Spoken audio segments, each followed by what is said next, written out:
Muy buenos días a todos. Bienvenidos a este webinario sobre debida diligencia empresarial en derechos humanos y sostenibilidad. Mi nombre es Alicia Montalvo, soy la consejera económica y comercial de la Embajada de España en Colombia. Quería darles la bienvenida, agradecerles que se hayan unido a este seminario y vamos a iniciar en este momento las intervenciones y me gustaría, por tanto, dar la palabra al embajador de España en Colombia, el señor Marcos Gómez Martínez. Embajador, por favor. Muchas gracias, Alicia, y muy buenos días a todos y a todas. Me alegra tener esta oportunidad y este motivo para poder dirigirme a una amplia representación del sector empresarial español en Colombia. Un saludo especial, por supuesto, al presidente y al director de la Cámara de Comercio Hispano-Colombiana, Jacob Palau y Enrique Bermejo. Pero antes que nada quiero trasladarles a todos ustedes mi reconocimiento por el esfuerzo que las empresas españolas están realizando al dar continuidad a su actividad en un tiempo de pandemia, un tiempo muy difícil que está afectando especialmente a la movilidad y los intercambios internacionales. También un reconocimiento porque sé que el esfuerzo que estáis llevando a cabo en materia de protección de personal, de adaptación de métodos de trabajo e incorporación de protocolos de bioseguridad es un esfuerzo muy notable. Algunos de vosotros, asimismo, os habéis involucrado directamente en contribuir desde la acción social de vuestras empresas a paliar los efectos del COVID en vuestras zonas de operación. Estoy seguro de que este esfuerzo habrá merecido la pena y que es un activo para consolidar vuestra presencia y resultados en este país, en Colombia, esta nación tan querida para todos nosotros. Como todos sabéis, Colombia está atravesando una situación particularmente delicada. A las graves consecuencias de la pandemia en términos económicos y sociales se ha sumado en los 2 últimos meses una gran conflictividad que se manifiesta en las calles. En este contexto, vuestra actividad es todavía más difícil y más importante, y también lo es mantener los estándares de una conducta social responsable. El webinario que hoy estamos presentando se centra en el ámbito de la debida diligencia en derechos humanos. Es un ámbito que forma parte de las políticas públicas del gobierno colombiano, un país que, por ejemplo, y sin ir más lejos, tiene una acreditada experiencia en procesos de consulta previa con comunidades indígenas. Actualmente, además, Colombia está impulsando la aplicación del segundo Plan Nacional de Acción de Empresas y Derechos Humanos 2020-2022. Además, con el webinario, queremos conmemorar el 10º aniversario de la adopción, el 16 de junio de 2011, de los principios rectores sobre empresas y derechos humanos por parte del Consejo de Derechos Humanos de Naciones Unidas. Conviene también señalar que en la Unión Europea, asimismo, se está impulsando una nueva normativa, no seguramente forma de directiva, sobre diligencia debida en derechos humanos. Así que se trata de una materia de actualidad y además de gran importancia sustantiva. Por último, y para referirme al marco de referencia general, todos conocéis la Agenda 2030 de Naciones Unidas y el papel que otorga a la empresa como actor clave para el logro de los Objetivos de Desarrollo Sostenible. Objetivos en cuyo fundamento está el respeto a los derechos humanos. Bueno, desde hace algún tiempo la Embajada está impulsando una instancia de diálogo con el sector empresarial español en Colombia, cuyo objetivo es precisamente prestar apoyo a nuestras empresas para materializar propuestas que contribuyan a un desarrollo sostenible en Colombia, garantizando los derechos humanos. Estamos trabajando para consolidar esta instancia a través del Comité de Empresa y Desarrollo de España en Colombia, que coordinan la Oficina Económica y Comercial y la Oficina Técnica de Cooperación de la Embajada. Esperamos que puedan unirse a este Comité de Empresa y Desarrollo todas las empresas cuyo compromiso con la sostenibilidad y la inclusión es seña de identidad de su actividad de su presencia en el país. No me voy a extender más porque lo importante es escuchar a los ponentes del seminario, pero en todo caso confiamos en que esta primera iniciativa os resulte interesante y os facilite afrontar de manera eficaz los procesos de debida diligencia en derechos humanos y sostenibilidad de acuerdo con el marco de referencia internacional y el contexto nacional colombiano. Lo último que me queda por hacer es agradecer su participación a todos los ponentes, a Patricia Lagos y Armando Gouiriyu de ONIC, que acaba de renovar a su liderazgo en el congreso celebrado la semana pasada, a David Muñoz y a Carlos Cordero. Muchas gracias, os deseo una jornada muy productiva y le devuelvo la palabra a la consejera económica y comercial de la Embajada, Alicia Montalvo. Un saludo para todos. Muchas gracias, embajador. Muchas gracias por tus palabras. Como saben todos ustedes, esta es una iniciativa conjunta, por supuesto, acogida por la embajada, pero trabajando de la mano la oficina de la AECID aquí en Colombia y la oficina económica y comercial. Creo que eso es muy importante, el trabajo conjunto, lo vamos a ir viendo a lo largo de las ponencias, pero lo más relevante creo que es que efectivamente existe una clara conciencia de que no hay acción comercial sin compromiso por los derechos humanos y no hay compromisos por los derechos humanos sin la participación del sector privado. Creo que en esta primera ponencia que va a hacer David Muñoz Portillo, él es el jefe del Departamento de Sostenibilidad de ICEX, España Exportación e Inversiones, lo vamos a ver con toda claridad. Él va a hablar precisamente de la debida diligencia en derechos humanos, los retos y las oportunidades para las empresas. David, tienes la palabra y muchísimas gracias por participar. Muchas gracias, Alicia, y bueno, un placer participar hoy en esta jornada. Gracias tanto a la Oficina Comercial como a la Oficina Técnica de Cooperación de la Embajada de España en Colombia por invitarme y poderos contar qué hacemos desde ICEX en la debida diligencia en derechos humanos y por qué las empresas deben realmente incorporar mecanismos de debida diligencia en derechos humanos en sus empresas. Voy a ser muy breve porque tenemos poquitos minutos. Esto es lo que tienen los webinarios, que queremos hacerlos cortitos para hacerlos más efectivos. Os voy a tratar sobre todo de 4 puntos. ¿Por qué las empresas? Bueno, brevemente introducir lo que es el concepto de debida diligencia. ¿Por qué ICEX está trabajando en los derechos humanos? Un organismo de promoción comercial como ICEX. ¿Por qué estamos trabajando en ello? Y lo más importante, las oportunidades y los retos que plantean la debida diligencia a las empresas. Bueno, es obvio que para todos que la actividad de las empresas repercute de manera directa en los derechos humanos, sobre todo en determinados países, en determinados contextos, y por ello la incorporación de mecanismos internos en las empresas de debida diligencia en derechos humanos debe constituir un eje decisivo en lo que es la conducta empresarial. Si realmente las empresas quieren, pues eso, realizar una actividad económica y empresarial responsable.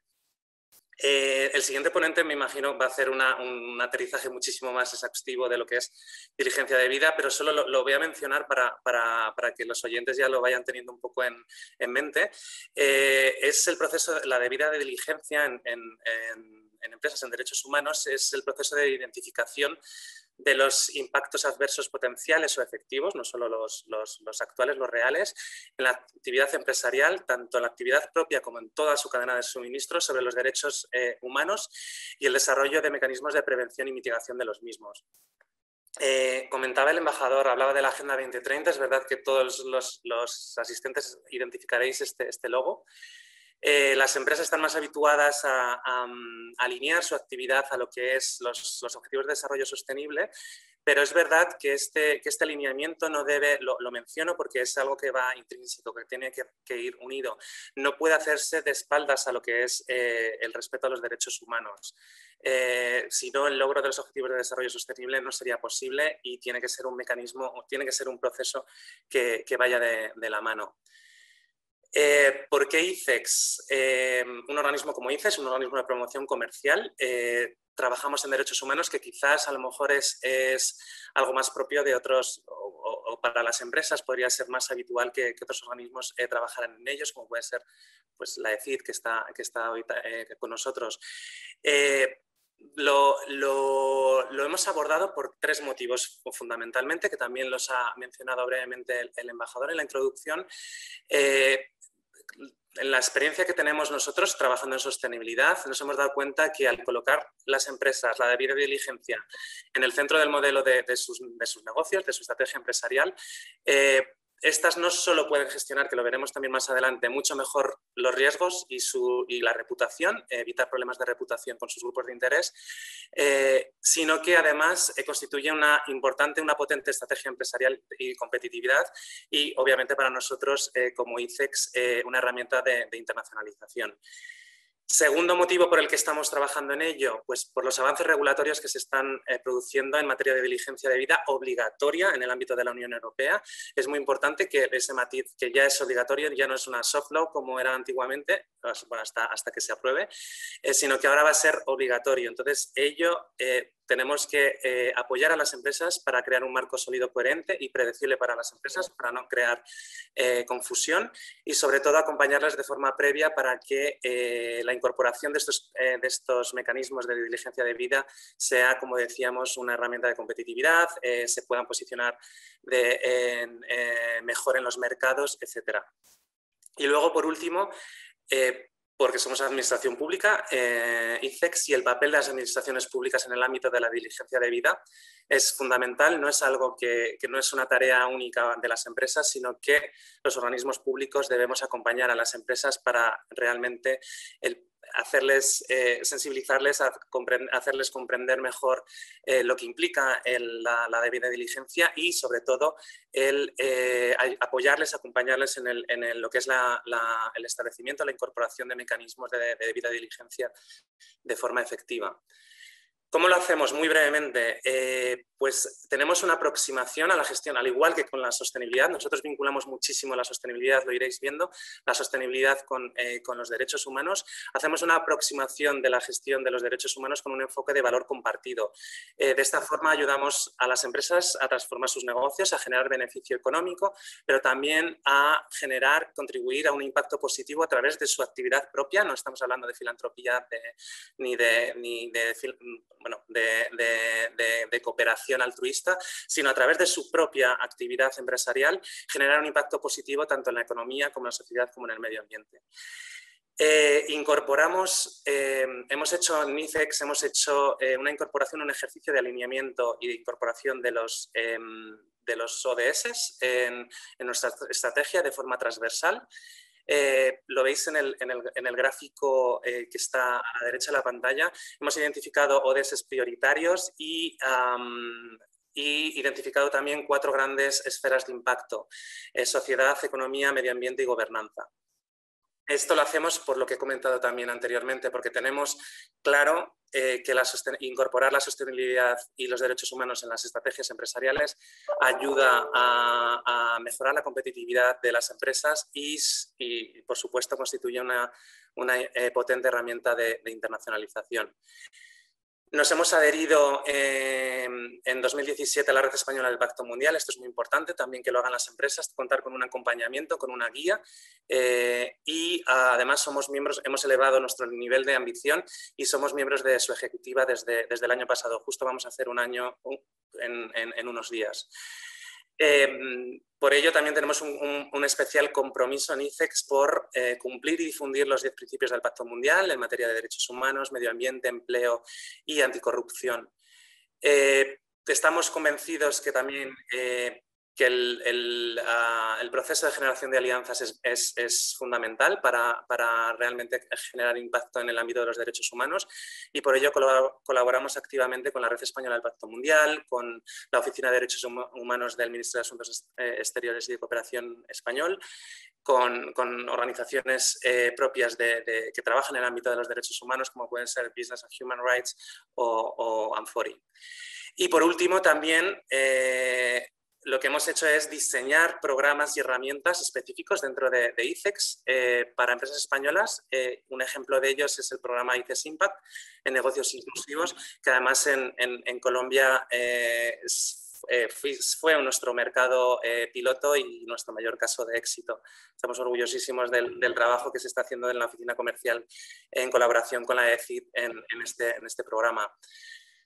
Y ya a lo importante, los retos y las oportunidades que presenta la incorporación de mecanismos de debida diligencia en lo que son las empresas.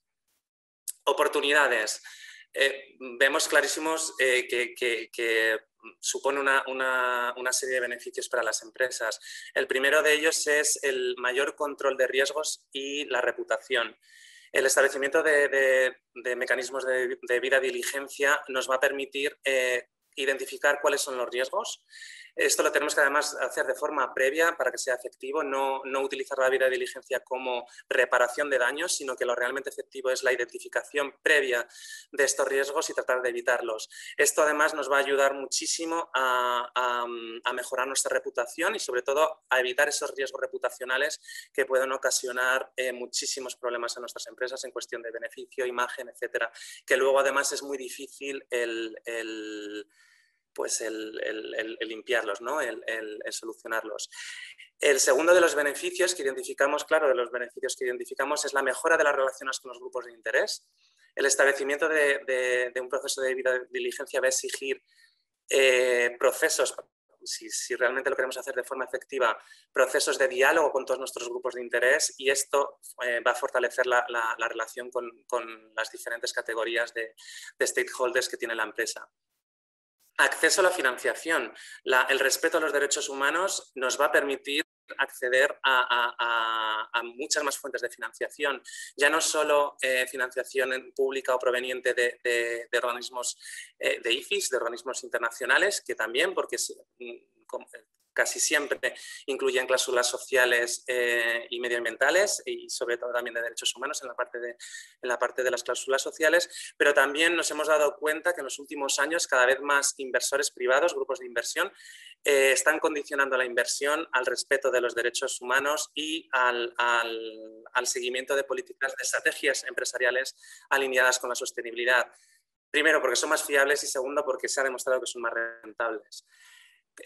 Otro de los beneficios de la debida diligencia empresarial es que nos permite tener un mayor conocimiento de nuestra cadena de valor.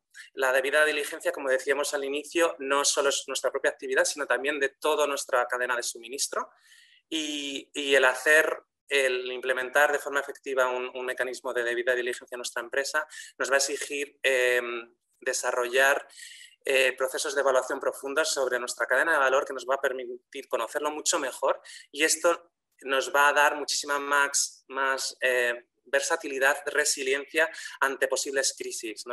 Vamos a tener muchísimo más conocimiento y más herramientas. Esto en un contexto como el actual, tan cambiante y tan volátil.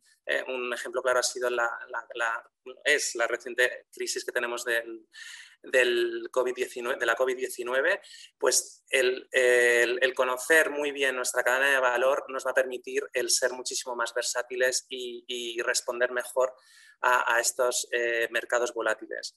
Y por último, lo que comentábamos también al inicio, conseguir a través de la debida diligencia, las empresas van a conseguir este valor compartido, este shared value, que nos permite no solo generar beneficio empresarial, sino el generar beneficio en la sociedad, en nuestro entorno, desde una aproximación desde nuestro núcleo de negocio. Retos, porque no hay oportunidades sin retos, no es todo un camino de rosas, y la verdad que nos presenta las empresas que quieran, bueno, el ámbito de la debida diligencia presenta retos claros, ¿no? El primero de ellos es fundamental, es muy claro y que también es extendible a la sostenibilidad en general. Debemos pasar de la retórica a la práctica. Debemos no solo el coger el mensaje y transmitirlo, sino que realmente ese ejercicio que hagamos de debida diligencia no sea solo marketing, sino que realmente cambie nuestra forma de hacer las cosas y que realmente esté alineado y esté incorporado dentro de nuestra estrategia. Otro de los retos a los que nos presentamos es la falta de conciencia de la importancia y oportunidades que presenta la debida diligencia. Las empresas, por lo general, no identifican la debida diligencia como una fuente de oportunidades y en muchas ocasiones no saben ni lo que significa la debida diligencia. Para ello también, pues, este reto también es para nosotros, para todos los organismos que trabajamos en este ámbito. Debemos cambiar nuestra forma también, nuestro lenguaje, debemos adaptarlo a las empresas. Muchas veces los organismos que trabajan en el ámbito de los derechos humanos no han trabajado mano a mano con las empresas y hay un poco confusión entre lo que es la forma de comunicar, el lenguaje utilizado, etcétera, la terminología. Entonces tenemos que hacer un esfuerzo para que realmente los mensajes que traslademos sean asimilados por las empresas, comprendidos y, por lo tanto, implementados. Otro de los retos que se presentan ante la debida diligencia son las diferencias que se pueden ocasionar en el seno de la empresa. Al igual que en la sostenibilidad, como veis, van muy parejos, van muy alineados. No tiene que ser un departamento en concreto que esté hablando o que adquiera el mensaje o comprenda lo que significa la debida diligencia y el resto trabajen de forma autónoma, sino que tiene que ser propio y transversal a toda la organización. En este caso, como también en el caso de la sostenibilidad, nosotros aconsejamos que es muy efectivo que tanto el concepto de derechos humanos, de debida diligencia como de sostenibilidad sea apropiado por la alta dirección y que a partir de ahí caiga a toda lo que es la estructura de la empresa y que la perspectiva de derechos humanos no se haga solo desde un departamento concreto o con unos fines concretos, sino que realmente sea una herramienta de gestión empresarial y cómo nos marque nuestro modelo de negocio. Y por último, otro de los grandes retos a los que nos enfrentamos es cómo gestionamos la información. Tenemos que mejorar muchísimo las fuentes de información, qué información tratamos y sobre todo la transparencia. Esto va a ser fundamental para luego además realmente conectar con nuestros grupos de interés y que realmente todos los procesos de debida diligencia incorporados en lo que es la empresa sean efectivos. Esto ha sido mi presentación, me he ceñido creo que he sido buen ponente, me he ceñido al tiempo que me dieron. Y bueno, cualquier duda, en la oficina comercial les pueden facilitar nuestro contacto. Y bueno, un placer. Alicia, te devuelvo el testigo. No, muchísimas gracias, David. Yo creo que ha quedado muy claro. Gracias por el uso eficiente del tiempo. Creo que el mensaje de que es necesario un acompañamiento a las empresas ha quedado muy claro y, por supuesto, desde ICEX lo estáis trabajando y también aquí conjuntamente la oficina de la ECID y nosotros. Ese es el objetivo también de este seminario, que sepan que estamos aquí para acompañar a las empresas en este proceso. Algunas ya tienen mucha experiencia, como luego veremos, otras pues probablemente todavía no tanta y sobre todo de las peculiaridades de Colombia, ¿no? Vamos un poquito justos de tiempo, como suele pasar en estas cosas, no porque tú, David, te hayas pasado, sino porque también acumulábamos un pequeño retraso. Yo le agradecería a Carlos, ahora que nos haga su presentación, intentemos pues eso, ir a los mensajes fundamentales y así poder quizá abrir un espacio para diálogo con las empresas y hablar del seguimiento.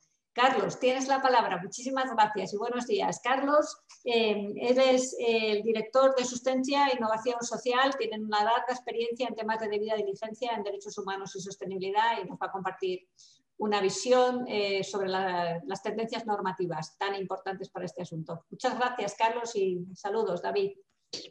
Muchas gracias, Alicia. Y bueno, gracias a la Oficina Económica y Comercial y gracias al ICEX y a la Oficina Técnica de Cooperación, con la que llevamos trabajando pues más de 10 años allí en Colombia, con lo cual son aliados estratégicos para nosotros. Gracias por la invitación. Voy a intentar ceñirme al tiempo, ir muy rápido. Me voy a aprovechar varias de las ideas que ha planteado David previamente, porque sí, evidentemente cualquier tipo de empresa, todos sabemos, los que venimos del mundo de empresa, es que se generan pues, resultados y aspectos, impactos, tanto ambientales, económicos como sociales, ¿no? Y eso lo que está produciendo es que durante años esté generando pues, esa visión de relación interdependiente entre los tres. De hecho, lo que tenemos son ahora mismo retos globales. Un claro ejemplo es la pandemia, pero no únicamente, sino el cambio climático y otros muchos retos globales, incluso las propias situaciones de conflictos sociales y polarizaciones. También muchas veces están relacionados con aspectos ambientales, con aspectos sociales o económicos. Todo eso, hace 10 años, después de bastantes décadas de debate, se consiguió un consenso muy amplio y que fue aprobado y refrendado por las Naciones Unidas, como os estaba diciendo. Ahora estamos cumpliendo el 10º aniversario. Y empezó pues, como a evangelizarse sobre este consenso internacional que se llama los principios rectores sobre empresas y derechos humanos. Dentro de esos principios rectores hay 3 pilares. Uno, los principios rectores no es otra cosa que organizar un poco el debate y decir quién es responsable de qué y qué es lo importante. Obviamente es una agenda limitada, son 35 principios rectores aprobados por Naciones Unidas. Están ordenados, el primer pilar es, y resaltan la obligación del Estado de proteger. El segundo pilar es, hablan de cuál es la responsabilidad de las empresas en cuanto a al respeto a los derechos humanos y qué significa eso. Y el tercer pilar, fundamentalmente, toda esta agenda durante décadas pues, se ha debatido mucho fundamentalmente porque hay impactos y esos impactos se producen y afectan a personas. Incluso con un concepto más amplio afecta al propio planeta, al medio ambiente. Entonces, el tercer pilar lo que aborda es precisamente cuál sería la forma eficaz de remediar esas afectaciones o esos impactos negativos, ¿no? Tanto por parte del Estado, por una parte multiactor también que se plantea, o con mecanismos operacionales o dentro de las empresas. Bueno, voy a focalizarme únicamente en el pilar 2, que es el pilar que habla de la responsabilidad de respetar las empresas. Ahí el profesor Raggi, que es el que se encargó de trabajar este documento, junto con un pequeño equipo de la Universidad de Nueva York, lo que llegaron es reinterpretaron un término que probablemente todos ustedes conocen, que es el de debida diligencia, pero que normalmente se utilizaba para cuando se quería invertir o comprar en una empresa, pues se reinterpretó con un enfoque de derechos humanos. Entonces, es decir, ¿qué significaba dentro de ese respetar? Lo basó en esto, es como la piedra angular del concepto respetar. Y que no es otra cosa, que todos ustedes conocen, porque cualquiera que haya trabajado en una empresa, tanto en la parte de arriba de gobierno como la de gestión o de negocio, es que evalúas los riesgos, los impactos, decides qué hacer para prevenir o para gestionar esos riesgos o para mitigar esos impactos, integras las conclusiones en tu sistema de gestión y de gobierno y haces un seguimiento de la eficacia, o sea, mides, y después pues haces una rendición de cuentas, transparencia, etc. Ese bucle, ese círculo, pues obviamente es un sistema de gestión o un sistema de gobierno. Y lo que aparece en la flecha naranja sería el otro aspecto, la otra pata, que es el mecanismo de remedio, con lo cual las empresas establecerían mecanismos de remedio internos, para los cuales precisamente que a la hora de identificar esos riesgos, tener una actuación temprana para que no se produjeran, pero en el caso que se produjeran esas afectaciones, buscar un remedio apropiado. El remedio apropiado según Naciones Unidas, no una interpretación arbitraria. Bueno, entonces estamos hablando de un enfoque de riesgos, de gestión del riesgo, que eso en un sector empresarial es muy conocido. Entonces, pero sobre riesgos, ¿sobre qué? Pues sobre los diferentes derechos humanos, las convenciones internacionales, el medio ambiente, pero lo que produce tu modelo de negocio.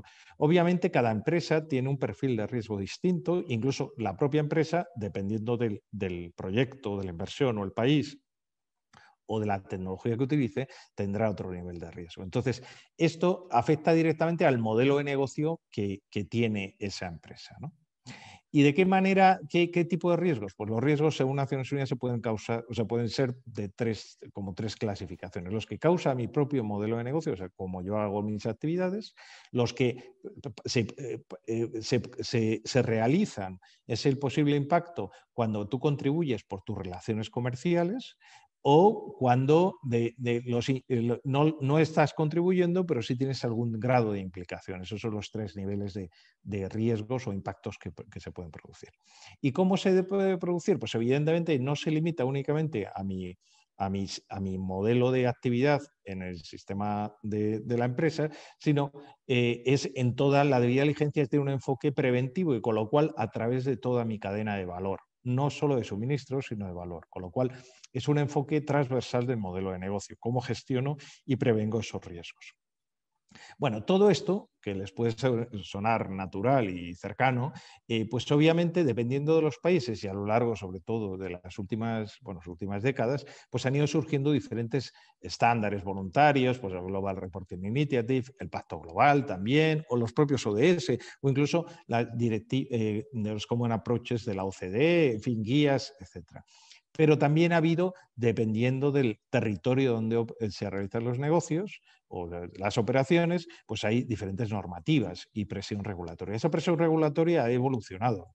Y bueno, pero aunque los convenios internacionales y tratados internacionales sobre derechos humanos o ahora sobre el cambio climático y protección del medio ambiente, pues obviamente han ido evolucionando también. Pero es verdad que no en todas las partes del planeta, del globo, pues existen todas las normativas de igual nivel, ni nivel de garantía, ¿no? Pero el enfoque de derechos es tanto la parte más de compromiso ético como la parte de obligaciones legales. ¿Pero qué ha cambiado? Y es lo que vengo yo a decirles ahora, paso al segundo punto. Pues ha cambiado la expectativa social y ahora mismo digamos, la propia sociedad o sociedades donde operamos, donde hacemos negocios, existe un nivel de exigibilidad o de expectativa básica universal distinto y probablemente pues, más exigente en muchos casos. Ha cambiado también la tendencia normativa nacional e internacional, y es lo que voy a hablar ahora, y ha cambiado también las tendencias de condicionamientos del mercado, sobre todo la inversión, acuerdos comerciales, normativas de los propios sectores o exigencias de consumo e inversión. Bueno, voy a ir ahora ya directamente al segundo punto, que era la Unión Europea. ¿Y qué ha hecho la Unión Europea? Bueno, pues les explico. En una reflexión de la última década, fundamentalmente, la Unión Europea vio a ver qué era lo que pasaba, porque pese a tener acuerdos y compromisos de sostenibilidad, no estaban siendo del todo efectivos. Y fundamentalmente era porque no había una armonización de las normas, porque había lo que se puede llamar falseamiento de la competencia o greenwashing en muchos casos, o sea, de que había más marketing que realidad. Y había una fragmentación en el mercado financiero, una dificultad de comparación, falta de informaciones y una confusión en las inversiones finales.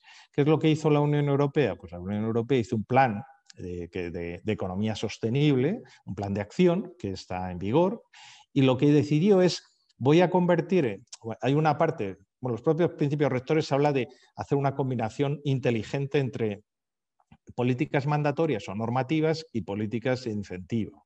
Entonces, la Unión Europea lo que ha hecho ha sido pues, apostar por una transformación de su modelo competitivo y a través de recursos públicos y privados, pues intentar canalizar la actividad económica, tanto de inversión como de comercio, o sea, la actividad económica, con criterios de sostenibilidad. Y eso, pues, digamos, se está invirtiendo bastante. Y ahora con el plan de recuperación, precisamente lo ha acelerado. O sea, existe una motivación política y un compromiso político fuerte dentro desde la Unión Europea y sus países. Y eso se puede ver aquí en esta estela, digamos, de diferentes normativas que desde 2011, que era cuando decíamos que se aprobaron estos principios rectores, bueno, después se aprobó en 2015 el Acuerdo de París o los Objetivos de Desarrollo Sostenible, pero como pueden ver, hay un montón de normativas y directivas que están surgiendo. Algunas pues, más concretas. Por ejemplo, esta es la revisión de la directiva de formación no financiera que había sido aprobada previamente aquí en el 13, está siendo mucho más exigente en el modelo actual y ya ha pasado la revisión. Y esta del gobierno corporativo, que incluye la debida diligencia, precisamente está con el compromiso de aprobarse en 2021. Bueno, si hacemos el foco en lo que está ocurriendo, podemos ver estas mismas, que este año es un año clave, en el cual se están trabajando muchísimos, entre ellas la taxonomía, la de gobierno corporativo, que es la que incluye un requisito de debida diligencia, un requisito legal mandatorio, o esta de la información no financiera, que ahora se va a llamar de sostenibilidad, información de sostenibilidad corporativa, y que incluye un requisito de debida diligencia también. Y esto, bueno, pues estos son otro calendario, simplemente para que vean qué es lo que está, o sea, no es que esté viniendo, es que está ya. Estos son otra foto, y voy a ir muy rápido, simplemente para que vean dónde ya hay leyes nacionales de obligado cumplimiento y que además tienen un efecto extraterritorial, no del punto de vista a veces normativo, pero otras veces simplemente de mercado de inversión y de comercio. Francia tenía ya aprobada su ley de debida diligencia. Alemania y Noruega el mes pasado la aprobaron y hay muchos en proceso. Y bueno, solo decirles que precisamente el concepto de debida diligencia es el que es como la piedra angular de casi todas estas intervenciones normativas, en las cuales afectan al gobierno corporativo, o sea, al gobierno de la empresa, a los requisitos del gobierno corporativo, me estoy refiriendo, no voluntarios, sino requisitos mandatorios, afecta también a la información sobre sostenibilidad que tiene que dar un grupo de empresas si le afecta a la normativa europea, y afecta a la parte que llamamos inversión sostenible y taxonomía. Y aquí voy a ir muy rápido simplemente para que vean cómo está enlazado todo. La debida diligencia se pide aquí en el círculo este de pequeño, que es el que es de la empresa, para después dar la información a lo que llaman después taxonomía, que es otra directiva, para que esta información le pueda llegar sobre riesgos, cómo se gestionan los riesgos, las políticas y tal, a los inversores. Eso, bueno, esto voy a ir muy rápido, esta es la forma en la que se está pidiendo la directiva, un compromiso, una gestión de riesgos, unas políticas, unos KPIs, o sea, unos resultados y indicadores. O sea, no estamos hablando de retórica, estamos hablando de números, de cifras, de resultados anuales. Y esta es la otra. Cuando hablemos con los inversores en el futuro, o muy reciente, bueno, ya está aprobada esta directiva, una de las cosas que preguntan es, bueno, ¿y cuánta parte de tu negocio se puede considerar sostenible según la taxonomía? Entonces, esto se basa en tres cosas. Primero, que contribuya sustantivamente a un objetivo sostenible, de sostenibilidad, que no hagas daño a otro, y después que cumplas las salvaguardas. Y salvaguardas es en base a la debida diligencia. Entonces, como podéis observar, bueno, esta es otra forma de verlo, para que veas que los propios activos de la empresa, a la hora de valorarla, se va a considerar qué parte de tus ingresos se considera sostenible y cuál no, bueno, pues para la inversión, para los bonos, etc. O para la inversión, ¿no? Eso es simplemente era un ejemplo para que veáis que no estamos hablando de algo muy genérico ni conceptual, sino que se aterriza sobre números y sobre algo que va a pedir. Y no voy a insistir en esto porque yo creo que David lo ha dicho muy bien. Creo que es algo que no es que esté viniendo, es que está llegando ya, que además que va a afectar a las relaciones comerciales a nivel global, que obviamente a las empresas europeas le va a afectar directamente, operen o no, o sea, siendo filiales o no filiales, porque tiene un factor extraterritorial, pero también incluso las cadenas, a las grandes cadenas de comerciales también, por el tema de la teoría del dominó, que lo van a tener que ir pidiendo, como decíamos, en la cadena de valor, ¿no? Entonces, en ese sentido, creo que abundar y entender la debida diligencia no solo es algo que ya es una necesidad o un objetivo, sino es muy importante, va a ser un factor de competitividad pues, necesario en no mucho tiempo. Y bueno, como dijo, este es el profesor Raggi, como dijo el profesor Raggi cuando le preguntaron que cómo deberían las empresas cumplir o contribuir a los objetivos de desarrollo sostenible, dijo algo que es bastante obvio y que todos ustedes conocen, que la mejor manera de afectar positivamente a los derechos humanos es precisamente a través de tu modelo de negocio, a través de tu cadena de valor, tanto en la parte ambiental como en la parte de las personas, ¿no? Y bueno, y me quedo con la primera parte que el embajador ha contextualizado muy bien y David también ha hablado sobre ello. Bueno, todo esto obviamente tenemos que verlo dentro del contexto actual de COVID y donde pues hay una serie de interpretación de la debida diligencia muy concreta y sobre todo contextualizarlo a tu modelo de negocio y al país donde estés operando. Y ahí lo dejo, yo creo que he cumplido también con mi... Y muchísimas gracias, Carlos. La verdad es que una información muy interesante. Como luego nos lo van a preguntar, pues seguro que vamos a distribuir esta presentación que has hecho. Yo creo que efectivamente la importancia del marco normativo es clave por las señales que se dan y no solo porque ponga una serie de exigencias, sino porque efectivamente también marca una dirección. Lo has comentado muy claramente en el marco normativo europeo y lógicamente pues lo que queremos es ver también que esto no solo sea, como decías tú, en Europa, sino extraterritorial, y por eso la importancia del trabajo aquí en el terreno, aquí en Colombia. Yo te agradezco muchísimo que hayas pasado rápido, pero sé que hay mucha información y lo importante también es dejar estos mensajes a las empresas que hoy nos escuchan para que puedan seguirlo, atenderlo, consultaros y consultarnos. Así que, bueno, pues gracias de verdad y pasamos entonces ahora un poco al terreno, ¿no? Después de ver el planteamiento de acompañamiento a las empresas y todo el marco normativo, nos gustaría conocer un caso práctico y este caso práctico que es cómo se aplicó el tema de debida diligencia en la Guajira, en un proyecto de la empresa de Repsol. Nos lo van a contar a la limón entre Patricia Lagos Salinas, ella es la gerente de relación con los socios, instituciones y comunidades aquí en Colombia, y también pues estará Armando Guarillo Balbuena, que es el consejero de la Organización Nacional de Indígenas en Colombia. Ellos han trabajado juntos y yo creo que lo interesante es conocer cómo ha funcionado esto, cuáles son las lecciones aprendidas y cómo podemos pues, seguir profundizando en este trabajo y replicándolo, ¿no?, a otros casos. Me gustaría entonces dar la palabra ahora a Patricia Lagos y luego pues ya abrimos el diálogo con Armando. Hola, buenos días a todos. Muchas gracias al señor embajador, a la ESIT y a todos por darnos este espacio que nos permita a nosotros dar a conocer nuestra experiencia en La Guajira. ¿Están viendo mi presentación? ¿Sí? Sí, la vemos, Patricia, lo vemos. Gracias.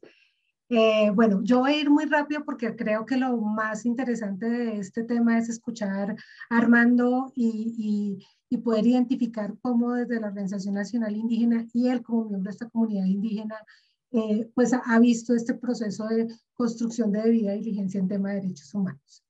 Entonces, aquí lo que quiero plantear inicialmente, muy rápidamente y sumado a lo que ya dijo David y ha dicho Carlos, es cómo desde Repsol entendemos que nuestro papel en el territorio es como agentes de cambio y que podemos generar impacto en el disfrute de los derechos humanos por nuestras relaciones derivadas de las relaciones con la fuerza pública o con la fuerza de seguridad privada, con las relaciones comerciales que tenemos en los territorios o por las derivadas de nuestras relaciones con la comunidad. Entonces, entendemos que, como lo dijo Carlos, nuestra actividad de una u otra forma genera impactos en ese disfrute del derecho y por eso la debida diligencia de identificar el cómo lo trabajamos. Aquí voy a ir muy rápidamente, esta es la hoja de ruta, cómo hemos venido evolucionando en los temas de debida diligencia en derechos humanos, en este caso específicamente en temas de los derechos de los pueblos indígenas. Por eso empiezo con el año 1989, cuando a través del convenio de la OIT se establece la debida diligencia en materia de consulta previa para las comunidades y se le reconoce este derecho. Y pues aquí ya Carlos mencionó mucho de estos hitos importantes, por lo cual me quiero concentrar en el año 2013, donde Repsol saca la política de respeto a los derechos humanos y saca una guía corporativa para realizar evaluaciones de impacto en derechos humanos en aquellos territorios donde tenemos presencia de comunidades vulnerables. Ya en el 2019, y debido a todos estos cambios, se saca una política integrada donde hablamos ya no solamente de los derechos humanos como un elemento, sino cómo se articula con la relación con las comunidades, porque es, como lo mencioné antes, de esa relación de los temas de derechos humanos con las comunidades, pues esa articulación nos permite un mejor trabajo y una mejor identificación y mitigación y prevención de impactos. ¿Y esto por qué se da? Como lo dijo Carlos, las comunidades, la sociedad, los inversores, los gobiernos cada vez son más exigentes, cada vez nos exigen a las empresas cumplir mejor nuestros estándares y si las empresas queremos ser sostenibles queremos que nuestros accionistas reciban esas retribuciones, debemos ser respetuosos, no solamente cumplir lo que se nos exige, sino ir más allá y ser sostenibles. La sostenibilidad en este momento de cualquier compañía, de cualquier sector, pasa por trabajar en los objetivos de desarrollo sostenible y en el marco de esto, obviamente, por el respeto de los derechos humanos. Y para eso, Repsol, como lo mencioné en varios ejercicios que se hicieron a nivel piloto en Perú y en Ecuador, desarrollamos una metodología para la evaluación de impacto en derechos humanos, que luego terminaba en un seguimiento de acciones de mitigación y monitorización, y luego tenemos toda una red de coordinación que nos permite identificar y recoger todos esos trabajos que hemos desarrollado a nivel de los diferentes países para poder identificar y cada día a día mejorar nuestra acción en temas de derechos humanos y nuestra debida diligencia. Ya pasamos a lo que nos trae, que es la debida diligencia en La Guajira, y aquí simplemente quiero mostrarles, nosotros aquí en Colombia solamente tenemos actividades de exploración y explotación de hidrocarburos. Repsol está en toda la cadena de valor de los energéticos, pero en Colombia solo hacemos presencia con temas de exploración y producción. Este bloque que les estoy mostrando acá, o este mapa de La Guajira colombiana, muestra un bloque que nos fue asignado en el año 2011, nos fue cedida la operación por parte de Ecopetrol y nosotros empezamos a operar en este bloque que se llama RC12, pero que tiene 3 sectores. Estos 3 sectores, aquí quiero tratar de consolidar en una sola diapositiva lo que hemos hecho, tanto en materia de diligencia en derechos humanos, pero también en materia de consulta previa. Y esto es muy importante porque una cosa no se desliga de la otra. Si bien es cierto, en la primera consulta que nosotros hicimos en el sector oriental del bloque que les mostré, trabajamos esa consulta la hicimos entre el 2012 y el 2015, nos llega la normativa de Repsol que exige la elaboración de estudios de impacto en derechos humanos, y ahí nosotros iniciamos el primer estudio de impacto en derechos humanos, que lo hicimos entre el 2014 y el 2015. Ahí también nosotros, pues apalancados en una empresa internacional, Ergo, una empresa inglesa, y empezar, pero lo que quiero resaltar de este estudio es que nos permitió identificar que teníamos brechas que trabajar en cuanto al conocimiento del entorno en el cual nos estábamos moviendo. En el sector occidental también iniciamos un proceso para unas actividades de sísmica en el offshore y hicimos, en este caso con el apoyo de UNITAR y de Zavala, un estudio de impacto en derechos humanos en el cual profundizaré más adelante, porque dio como resultado algo bien interesante y que nosotros como compañía no nos esperábamos.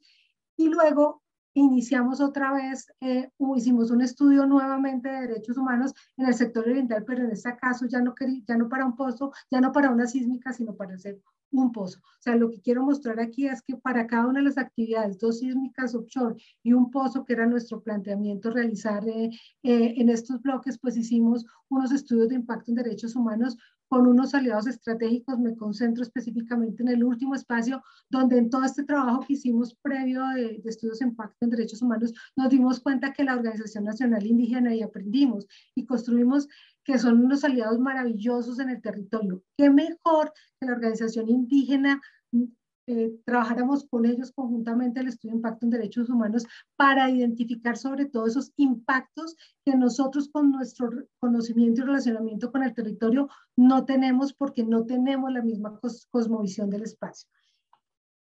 ¿Qué buscábamos con este estudio de impacto en derechos humanos? Y en este caso voy a hablar específicamente del sector occidental, pues identificar los potenciales impactos que nosotros como empresa y nuestra actividad pudiéramos generar en ese disfrute de los derechos, e identificar aquellas medidas de prevención y mitigación que pudiéramos generar, ya sea para maximizar el disfrute o para evitar que afectáramos el disfrute.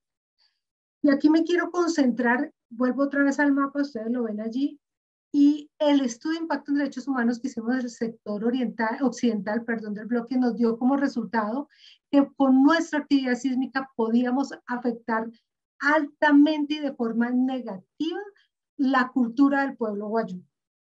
¿Por qué? Porque el referente cultural de la cultura wayuu, esa zona donde nosotros teníamos el bloque, hay la presencia de lo que las comunidades étnicas wayús denominan el Jepirá. Yo siempre hago el paralelo. El Jepirá es el lugar donde los espíritus de los muertos wayuu inician su viaje al desconocido, al más allá, lo que para nosotros es el cielo.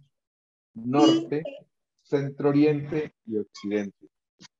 Gracias, Armando. Si quieres complementarme ahí, qué pena.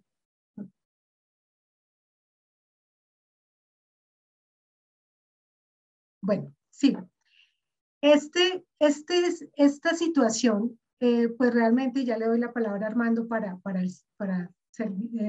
continuar, pues nos puso a Repsol el estudio nos dice, ojo, ustedes están con este impacto, están de acuerdo con lo que dice el convenio de la OIT, generando la necesidad de obtener el consentimiento previo, libre e informado, de acuerdo con lo que dice el convenio, dado que estábamos en uno de los 13 puntos que nos exige ese requerimiento, que era que la intervención del proyecto pudiera generar un alto impacto social y cultural. Y por ende, nosotros hicimos una recomendación al interior de la organización. Nosotros, como área responsable de temas de derechos humanos, recomendamos a la organización para que con esa información ellos tomen la mejor decisión. Y lo que dijimos fue, se consideraba poco recomendable que desarrolláramos actividades en la zona, aún obteniendo el consentimiento libre y previo informado, puesto que el impacto que podríamos generar podría ser irreversible.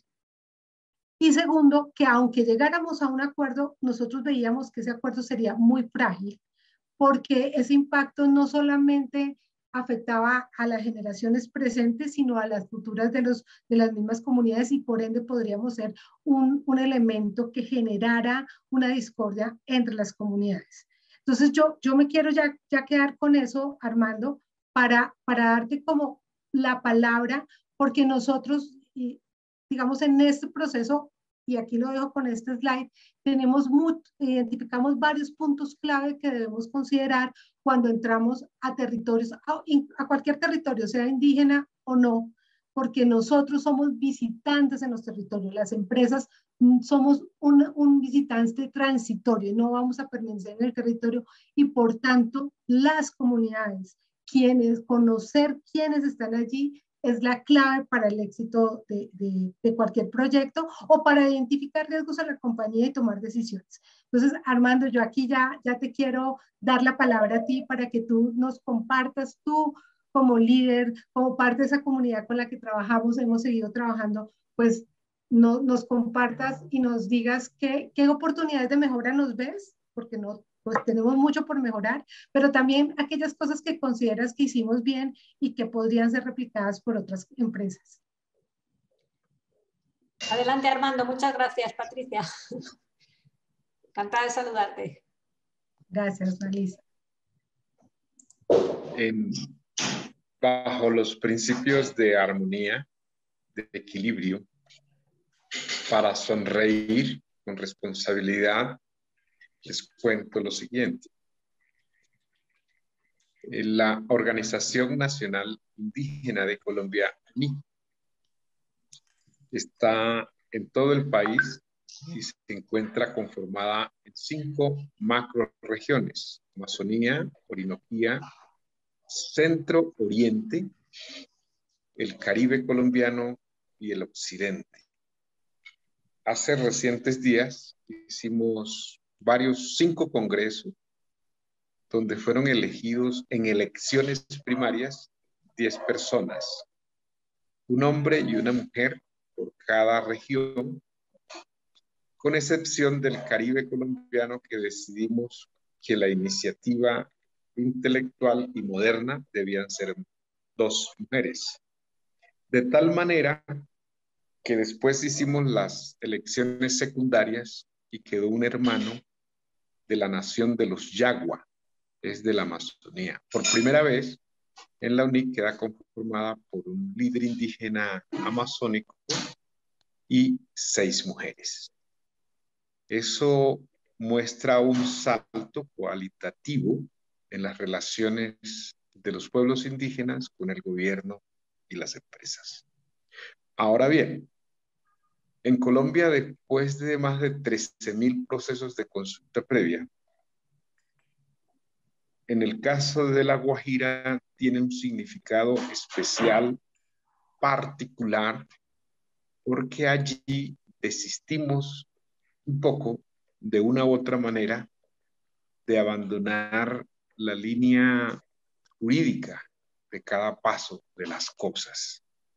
Decimos, existe el convenio 169, muchas sentencias judiciales, pero también pocos resultados prácticos de relacionamiento de las empresas con participación del gobierno y los pueblos indígenas. En la Alta Guajira, nosotros aplicamos de una u otra manera más el sentido común de relacionamiento, partiendo de los principios y deberes de la justicia de nosotros, fundamentada en la filosofía de la palabra. Nosotros hicimos un relacionamiento teniendo la experiencia de toda Colombia y dijimos, dialoguemos, hablemos desde los principios de ordenamiento espacial genuino, un ordenamiento espacial milenario de los Seiruku. Los Seiruku es la estructura social, económica, política y estructural de familia en ese espacio. Ese ordenamiento territorial que nosotros tenemos tiene sus autoridades ancestrales y también tiene un relacionamiento con la sociedad nacional, donde dijimos aprendamos. Utilizamos el sentido común, manejemos el uso esencial de la palabra, cumplamos los deberes de la ley, pero por encima de la ley, por encima de los contenidos del convenio 169, más bien profundicemos esas normas con el relacionamiento político con la empresa. De eso, ¿qué resultado nos trajo?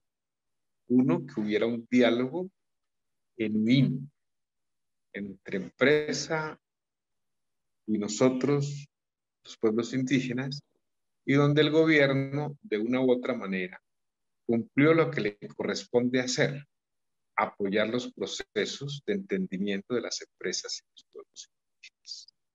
Esta es una experiencia agradable porque es el entendimiento desde la permisibilidad de las dos partes, en ceder los caprichos, en ceder las pasiones de orden jurídico y de orden política, de imponer las normas sobre otros. Aquí sencillamente el diálogo nos permite dialogar y cuando hay situaciones controvertibles se dialoga hasta buscar una válvula de escape que nos permita entendernos y comprendernos mejor. Es mejor demorar horas, días dialogando que imponer la ley por ambas partes. Repsol es una empresa que tuvo el valor, valor y acompañado de la sinceridad en cumplir su deber moral, político y de relacionamiento intercultural. Es una oportunidad hoy que tienen todas las empresas, que tenemos todos los pueblos indígenas, de cambiar el método de comunicación, el método de relacionamiento e iniciar una nueva etapa de la vida para entendernos desde los distintos ámbitos, el orden económico, el orden político, el orden social y organizativo. La República de Colombia no pasa por su mejor momento, tiene unas crisis profundas de violencia, también tiene crisis profundas de orden económico por las cosas que han sucedido en la pandemia en el mundo entero, y también eso exige ceder de todas las partes para buscar los senderos de la paz, y eso se hace con el diálogo.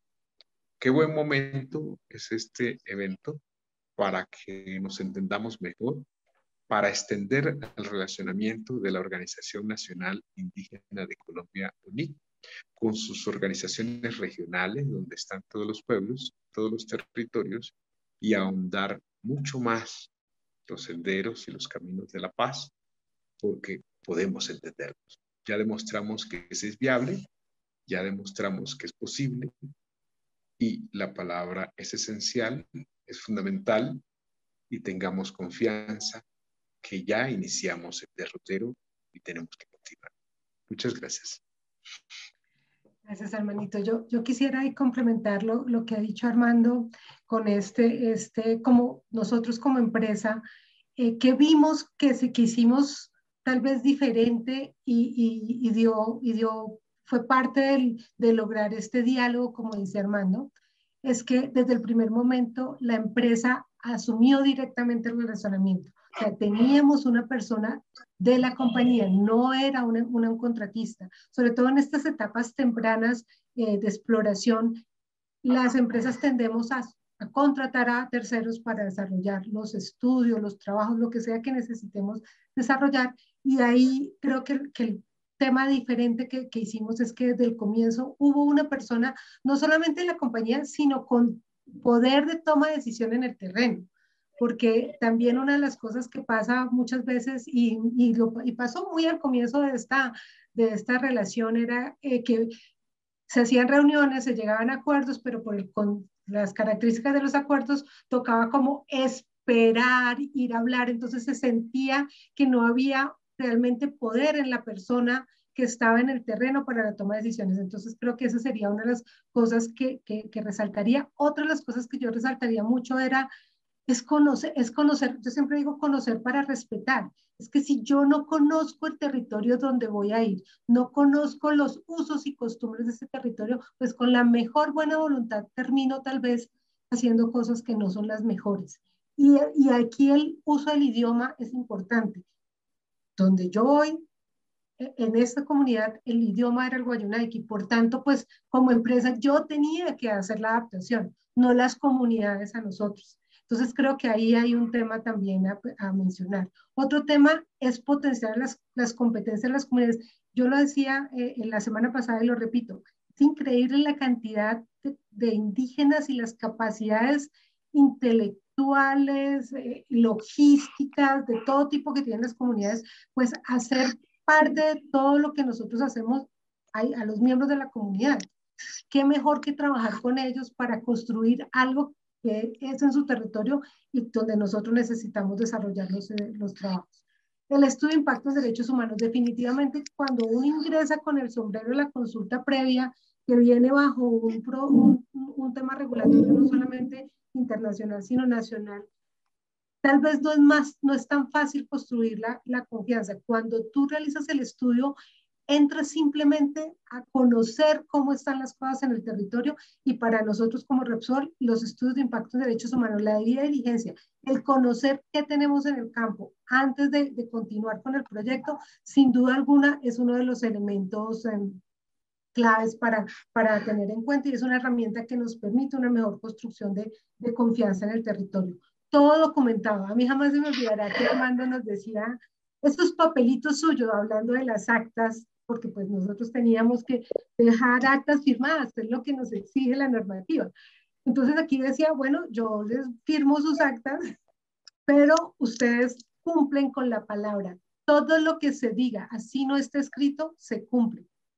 Y aunque tratábamos de dejar escrito todo lo que decíamos, obviamente, pues de todas formas había una claridad que si no queda escrito, pero lo habíamos dicho, nosotros íbamos a cumplir con lo que decíamos, ya fuera en el marco de la consulta, de las reuniones o las actas de consulta, o fuera de ella. O sea, yo cumplo lo que te estoy diciendo. Otra cosa que aprendimos es que vemos los estudios de impacto en derechos humanos a veces separados de los estudios de impacto ambiental. Deben ser documentos que se complementan, que se articulan. En ambos casos estamos hablando de impactos y por tanto debemos ver los impactos en su globalidad. Gestionar con el gobierno. Las empresas tenemos la capacidad de hacer gestión con el gobierno que muchas veces las comunidades en el territorio no tienen. el ser puente, no es asumir el rol del Estado, es ser puentes, es facilitar procesos de acercamiento para que se den los diálogos que se deben hacer. No asumir funciones de Estado. Nosotros no somos Estado, pero no quiere, vuelvo a decir, hay que separar. Una cosa es ser facilitador para esos diálogos y otra cosa es asumir esos temas de los roles del Estado y realizar la debida diligencia en derechos humanos. Y yo creo que aquí lo más importante y que conjuga todo, y el éxito de Repsol en Colombia, como mencionó Armando, se dio gracias a que teníamos un director país que nos permitió realizar las adaptaciones necesarias para poder, digamos, llevar ese relacionamiento con la comunidad y hacer esos digamos, lo que decía Armando, a veces esas cosas que son para nosotros un no rotundo, por nuestros estándares, es cómo logramos que sí lo podamos hacer y ajustarnos. Y ese fue el tema para mí bien importante y que logró que fuera exitoso. Fue también un liderazgo de país, más allá de la normativa que ya traíamos, que permitió esas adaptaciones. Armando, no sé si ya quiera cerrar con alguna cosa adicional. Es muy importante, es clave, e incluso parece ser secundario, pero es fundamental la no tercerización de la relación. En Colombia he sido testigo desde el año 99 hasta hoy, de casi todos los procesos de consulta previa, pero la tercerización es mortal para las consultas previas. De ahí vienen todas las dificultades. Uno, las empresas invierten su dinero, ese es su dinero, pero eso incluso le genera más gastos, pero le trae más dificultades en el tiempo, más dificultades en las decisiones y también mayores dificultades en la desconfianza. La confianza es clave. La confianza directa es clave. Hay que bajarse un poquito, tener un intercambio más humano, porque es el que a la larga define un buen relacionamiento. Nosotros, los pueblos indígenas, cada uno tenemos historias de orígenes distintos, tenemos principios de vida con armonía, equilibrio para las cosas, también los de la reciprocidad y los de la solidaridad. Esos dos principios básicos son a veces de sentido común, pero yo no sé cómo hizo Repsol para encontrarlos y aplicarlos en el relacionamiento con nosotros. Y fue sencillo. Recuerdo un día que peleábamos, discutíamos un tema y logramos acorralar a la persona de Repsol. Comenzamos un debate desde las 9 de la mañana y a las 2 de la tarde lo teníamos arrinconado y nos tocó hacer un alto y decir paremos, pero nos correspondió enviar un mensajero nuestro para darle a él las indicaciones de cuáles eran las salidas, porque no se trata de asfixiar en el diálogo, sino también buscar mecanismos de solución. Y eso nos sirvió. Nos tomamos una hora de descanso, almorzamos, nos reposamos, les dimos las indicaciones indirectas de qué hacer para continuar el diálogo y refrescar la mente también, porque esto es solidaridad y reciprocidad. La otra persona. A veces lo vemos más así y la empresa también, pero ese relacionamiento humano de confianza, ese relacionamiento de solidaridad y reciprocidad pesa mucho y define grandes cosas para ustedes, grandes cosas para nosotros, también grandes provechos para la República. Sería sencillamente eso, Patri. Un saludo para todos ustedes que estamos acá escuchándonos y aprendiéndonos cada uno cada vez más. Gracias. Muchas gracias a todos. Muchísimas gracias. La verdad es que da gusto escucharos y oír hablar de lo que dice Armando, ¿no? De la importancia de este trabajo de confianza y de construcción y de entendimiento, que yo creo que en este caso de éxito que habéis contado ha sido clave. Pues creo que hay muchas lecciones aprendidas. No nos queda mucho tiempo. En realidad este webinar es un abrebocas.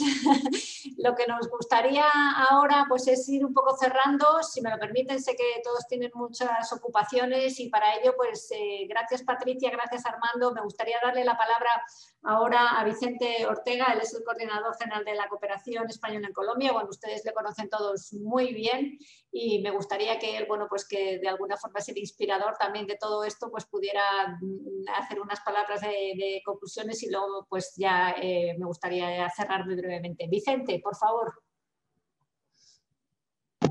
Sí, muchas gracias, Alicia. Bueno, conclusiones muy breves, ¿no? Porque yo creo que el seminario ha sido interesantísimo. Hemos tenido una información muy completa de cuál es el marco conceptual, el marco de referencia en base a la Agenda 2030 y por eso, como en los Objetivos de Desarrollo Sostenible de la Agenda 2030 tenemos el objetivo 17, la cooperación española en ese trabajo multiactor está absolutamente comprometida aquí en integrar a las empresas todo lo posible, como motor de cambio, como motor de desarrollo, ¿no? Y yo creo que este seminario es un ejemplo de eso. Hemos estado aprendiendo sobre los principios rectores, sobre los grandes compromisos que tiene España, las empresas españolas y la comunidad internacional, tanto a través de Naciones Unidas, la OIT, la OCDE, como después en el marco de la Unión Europea, que ha estado desarrollando mucho, ¿no? Ese reglamento de taxonomía ha sido, es un paso importantísimo para tener un marco de referencia de saber qué es el enfoque de derechos humanos y qué estamos metiendo como sostenibilidad cuando hacemos acción privada en el exterior. Pero además de ver todo ese marco teórico, hemos hablado de muchas cosas prácticas, ¿no? Y eso es fundamental, ¿no? Ese salto que contaba el responsable del ICES de trabajo conjunto entre empresas, sector privado y administración pública para poder conseguir superar esos retos por supuesto, reputacionales y de mejora del negocio y de mejora de la rentabilidad del trabajo que realizan las empresas en países como Colombia, pero sobre todo de aprovechar las cadenas de valor y los núcleos de negocios. Yo creo que eso es prácticamente lo más importante para nosotros desde el punto de vista de la Agencia Española de Cooperación Internacional para el Desarrollo, porque la ECID lo que está buscando es crear con ustedes esos incentivos, esas oportunidades que nos contaban también que está la Unión Europea potenciando. Es decir, crear alianzas público-privadas. Aquí la administración pública, tanto la Consejería Económica Comercial, toda la embajada como la Oficina Técnica de Operación, está a su disposición para crear alianzas y para, con su núcleo de negocio y a través de las cadenas de valor que ustedes están desarrollando, poder hacer más y mejor desarrollo en el territorio colombiano. Y eso lo podemos hacer y lo hacemos, ya lo estamos haciendo en estos momentos, con trabajo conjunto con las administraciones públicas colombianas, con programas de apoyo a su Plan de Acción Nacional de Debida Diligencia y de Empresa y Derechos Humanos en el país y queremos hacer identificando oportunidades en las que nosotros podamos financiar a la administración pública y a la sociedad civil colombiana. El papel de la UNIC ahí es fundamental, los aprendizajes, las lecciones que nos han contado desde la Organización Nacional Indígena de Colombia han sido claves para poder ver cuáles son los siguientes pasos de futuro, ¿no? Y yo creo que ese trabajo conjunto con sociedad civil, administración pública colombiana, con todo el apoyo de la administración pública española, va a producir que podamos reforzar todo ese trabajo que contaba el embajador al principio, que ya estamos poniendo en marcha dentro del Comité de Empresa y Desarrollo, que gestionamos conjuntamente, embajada y empresas, con un protagonismo importante de la Cámara de Comercio hispano-colombiana, y donde identificaremos oportunidades y estamos dispuestos, dentro del marco de asociación de la cooperación española, a financiar y a seguir avanzando. Para eso hemos creado un pequeño cuestionario donde podamos continuar en ese diálogo que nos contaba don Armando también, de ese espíritu de diálogo de la UNIC y que tiene aquí las organizaciones indígenas. Pues bueno, en ese mismo espíritu hemos creado ese pequeño cuestionario para seguir identificando opciones, para seguir dialogando con ustedes y pasar de las teorías a la práctica, en base a esas lecciones aprendidas que nos han contado en el ejemplo de La Guajira, pero también buscando los aprendizajes del resto del territorio que nos han estado explicando de manera magistral el compañero de la UNIC. Así que aquí estamos a su disposición, vamos a seguir trabajando juntos en cosas muy prácticas, con alianza público-privada, para que la debida diligencia de derechos humanos en Colombia sea una realidad y la empresa privada española sea motor de cambio y de desarrollo en este país. Gracias. Muchísimas gracias, Vicente. Yo creo que queda claro que aquí es el trabajo conjunto de muchos actores, el compromiso político, el marco normativo, la cooperación, las empresas. Me quedo con 2 palabras para nuestras empresas: mejorar la competitividad, aminorar los riesgos y sobre todo trabajar en pro de los derechos humanos y de la mejora del país, ¿no? Bueno, seguiremos trabajando, como ha dicho Vicente Ortega. Se va a distribuir un cuestionario para conocer un poco mejor cuáles son sus intereses. Una vez hecha esta sesión, como decía, de abrebocas, pues poder profundizar en algunas de las líneas que aquí se han apuntado. Distribuiremos la información, también estamos ahora colgando el link a la grabación y como decía el embajador y Vicente, pues estamos todos a su disposición para seguir trabajando y acompañarles en el aprendizaje y en la replicabilidad de estas buenas prácticas que hoy hemos aprendido, y ojalá esos marcos normativos, Carlos, pues sea pronto también una realidad en todos los países y podamos esto pues seguir profundizando y mejorando. Gracias a todos, muy buenos días y aquí estamos a su disposición. Muchísimas gracias también a todo el equipo que ha participado en la colaboración: Cristina Gómez de la Torre, Begoña Fernández, Blanca de la Herrán y Cristina Marcos, que es el equipo que ha estado ahí trabajando todo. Y muchísimas gracias a los ponentes de nuevo: Carlos, David, Armando, Patricia. Un abrazo. Muchas gracias y cuídense mucho. Un abrazo. Estamos en contacto. Gracias. Muchas gracias, hasta luego. Un gusto. Muchas gracias. Muchas gracias. Adiós. Un día de armonía y de equilibrio para sonreír a lo largo de este año. Encantada, Armando. Muchas gracias. Gracias. Gracias, Armando.